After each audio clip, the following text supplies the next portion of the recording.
Hello future doctors, હું Hardik Vala, second year MBBS student in એમ રાજકોટ.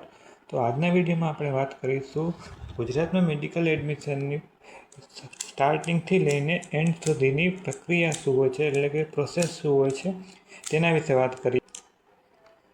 જો તમે આ ચેનલ ઉપર ના હોય તો અમારી ચેનલ સબસ્ક્રાઈબ કરજો.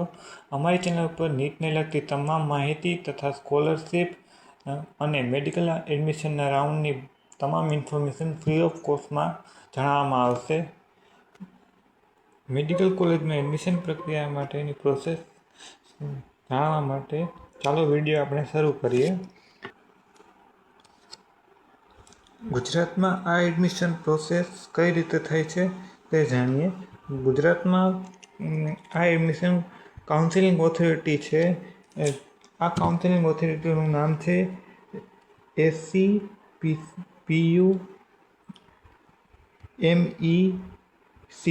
એટલે કે admission commission of professional undergraduate medical education career. આમની ઓફિશિયલ વેબસાઇટ છે madamgujarat.org. તેના પરથી તમે વધારે માહિતી મેળવી શકો છો. આ ઓથોરિટી ગુજરાતમાં ગવર્મેન્ટ તથા પ્રાઇવેટ મેડિકલ કોલેજમાં કાઉન્સિલિંગ કન્ડક્ટ કરાવે છે.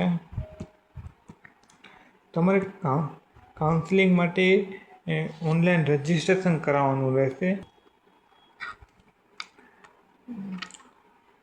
સૌપ્રથમ તમારે ઓનલાઈન રજિસ્ટ્રેશન કરવાનું રહેશે.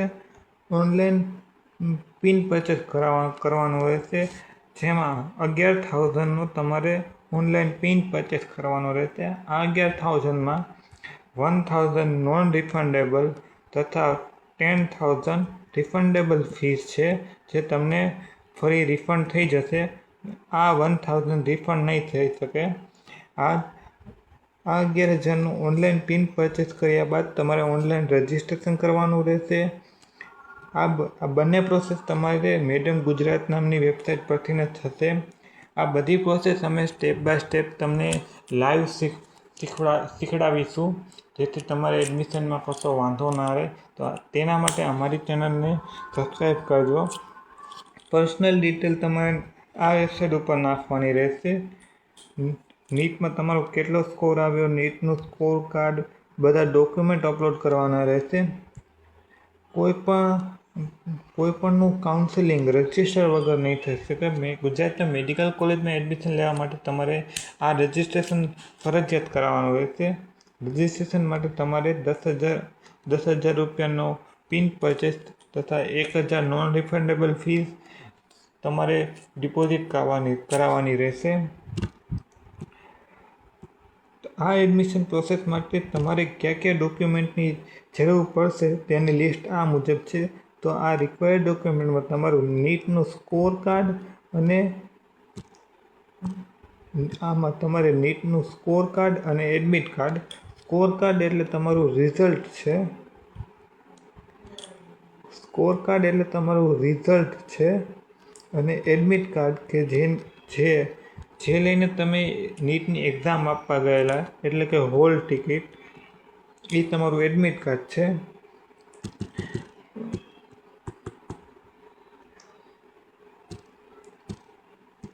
બીજા ડોક્યુમેન્ટની વાત કરીએ તો 10માની અને 12માની marksheet, school leaving certificate, Aadhaar card, category certificate, passport size photo.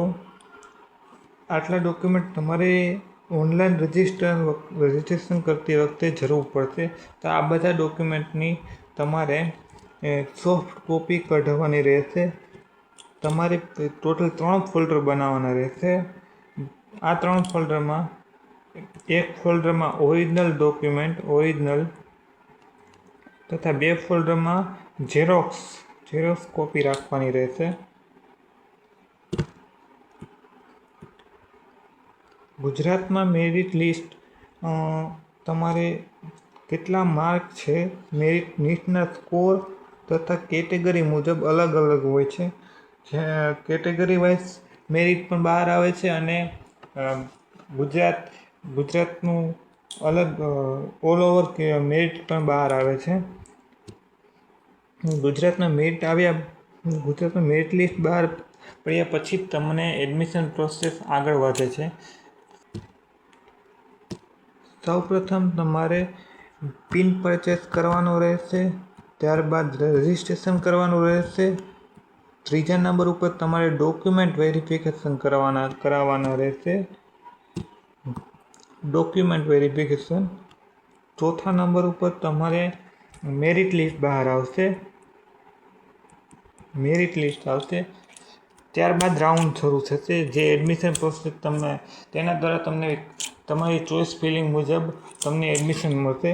તો ચોઇસ ફિલિંગ કઈ રીતે કરવાની તે તમને આગળના વિડીયોમાં જણાવીશ. ચોઇસ ફિલિંગ માટે ગવર્મેન્ટ, જીમર્સ અને પ્રાઇવેટ કોલેજ કોઈ બધી પ્રકારની કોલેજ માટે ચોઇસ ફિલિંગ આ જ વેબસાઇટ ઉપરથી થશે.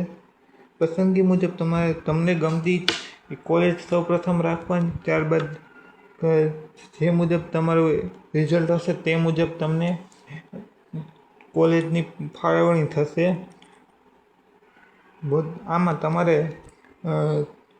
વધુમાં વધુ કોલેજ પસંદ કરવાની તથા ડ્રીમ કોલેજને તથા જે ફેમસ હોય અથવા જેમાં તમને સારું એજ્યુકેશન આપે તેમને ફર્સ્ટ પ્રાયોરિટી આપવાની. ત્યારબાદ બેકઅપ કોલેજ રાખજો કે જો તમને એડમિશન ના મળે તો લાસ્ટ ચાન્સમાં તમે એ બેકઅપ કોલેજની એડમિશન નાખવાથી તમને કોઈ સારી કોલેજ મળી જાય.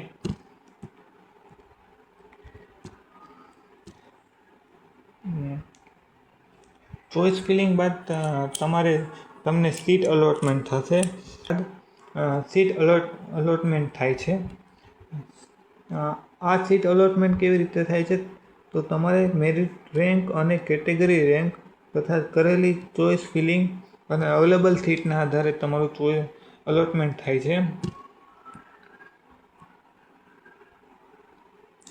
જો તમને રાઉન્ડ 1માં એડમિશન મળે તો તમારે કન્ફર્મ કરાવવાનું રહેશે અને તમારે જે કોલેજની ફી હોય એટલે કે ફર્સ્ટ સેમેસ્ટરની જેટલી બી ફી હોય તે તમને મેડમ ગુજરાત નામની વેબસાઇટ ઉપરથી એડમિશન અલોટમેન્ટ લેટર દ્વારા તમને જણાવેલ હશે. તે તમારે નજીકની જણાવેલી બેંકમાં અથવા કોલેજમાં ડિપોઝિટ કરાવવાની રહેશે, જેથી તમે તમારું કોલેજનું એડમિશન સિક્યોર કરશો. આના માટે તમારે ફી પેમેન્ટ કરવાનું રહેશે. ટ્યુશન ફી ભરવાની રહેશે, જે ફર્સ્ટ સેમની જશે. FYની ફર્સ્ટ યરની એ બી હાફ યર માટે ફૂલ પેમેન્ટ નહીં કરવાનું રહેશે. અલોટેડ કોલેજમાં રિપોર્ટિંગ કરાવવાનું રહેશે. સમયસર રિપોર્ટિંગ કરાવવું પડશે, નહીં તો સીટ કેન્સલ થઈ શકે છે. તમને તેમાં ગાઈડલાઇન મુજબ ડેટ આપેલી હશે તે પહેલાં તમારે કોલેજમાં રિપોર્ટિંગ કરાવવાનું રહેશે. જો તમે રિપોર્ટિંગ ન કરાવો તો તમને ફળેલી કોલેજ કેન્સલ થઈ શકે છે.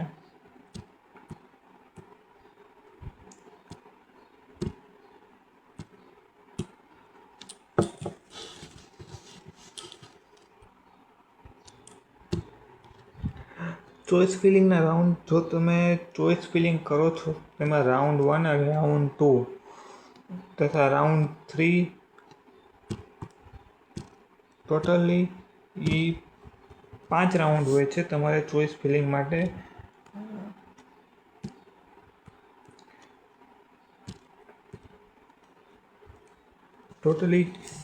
ચોઇસ ફિલિંગ માટે ટોટલી 5 રાઉન્ડ હોય છે. આ 5 રાઉન્ડમાં સૌપ્રથમ પહેલો, બીજો અને 3 રાઉન્ડ સેફ રાઉન્ડ હોય છે. ત્યારબાદ મોકઅપ રાઉન્ડ આવે છે અને જે બાકી રહેલી સીટ માટે સ્ટે વેકન્સી રાઉન્ડ આવે છે. જો સક્સેસ ટીપની વાત કરીએ તો તમારે અત્યારે ડોક્યુમેન્ટ રેડી રાખવાના છે. હજુ નીટનું રિઝલ્ટ આવેલું નથી તો અત્યારે તમારે ફક્ત ડોક્યુમેન્ટ રેડી રાખવાના છે. તમને ગમતી કોલેજ વિશે માહિતી મેળવો, જે તમને ગૂગલ મેપ અથવા કોઈ તમારા ફ્રેન્ડ જોડે કે જે સારી કોલેજ હોય તેમને ચોઇસ ફિલિંગમાં તમારે કઈ રીતે પ્રાયોરિટી આપવી તેના વિશે જાણી લેજો. અને રિઝલ્ટ આવ્યા પછી તમારે વારંવાર ACPTUની જે સાઇટ છે તેમને વિઝિટ કરવાની રહેશે.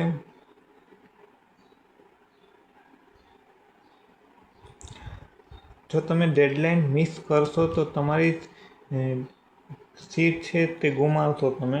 એટલે તમારે નીટના રિઝલ્ટ આવ્યા પછી રાઉન્ડમાં તમારે કોલેજમાં મેડિકલ એડમિશન સીટ અલોટ થાય તો તમારે રિપોર્ટિંગ કરાવવાનું રહેશે. તે રિક્વાયર છે. જો તમે રિપોર્ટિંગ ના કરાવો તો તમારી ફાળવેલી સીટ તમે ગુમાવો છો. તથા 10,000 જે રિફંડેબલ સિક્યોરિટી ડિપોઝિટ હતી 10,000 એ બી તમે રિફંડ થતી નથી. અને તમારું એડમિશન પણ કેન્સલ થાય છે. હવે તમારી MBBSની જર્ની સ્ટાર્ટ થાય છે. તો તમે હાર્ડવર્ક કરશો અને સ્માર્ટલી કાઉન્સેલિંગમાં પાર્ટિસિપેટ કરશો તો તમને સિક્યોર MBBS સીટ મળી જશે. જો તમને MBBSમાં લગતી કોઈ MBBSની રજિસ્ટ્રેશન તથા કાઉન્સેલિંગમાં લગતી કોઈ પણ પ્રકારની મૂંઝવણ હોય તો અમારી ચેનલ સાથે જોડાયેલા રહેજો. અમારી ચેનલ ઉપર તમને લાઈવ કાઉન્સેલિંગ કરવામાં આવશે. જેથી તમને કોઈ પણ પ્રકારનો પ્રોબ્લેમ ફેસ ના કરવો પડે. અને તમારે કોઈ પેઇડ પ્રમોશન બી પેઇડ કાઉન્સેલિંગમાં પણ પાર્ટિસિપેટ ના કરવું પડે. Free of cost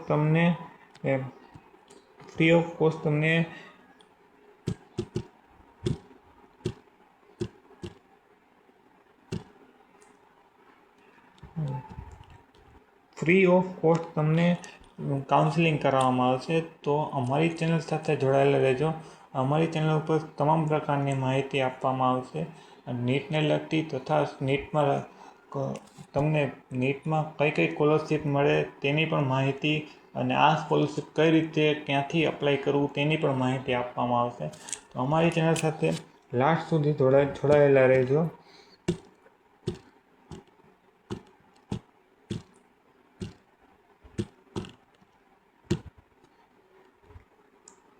thank you.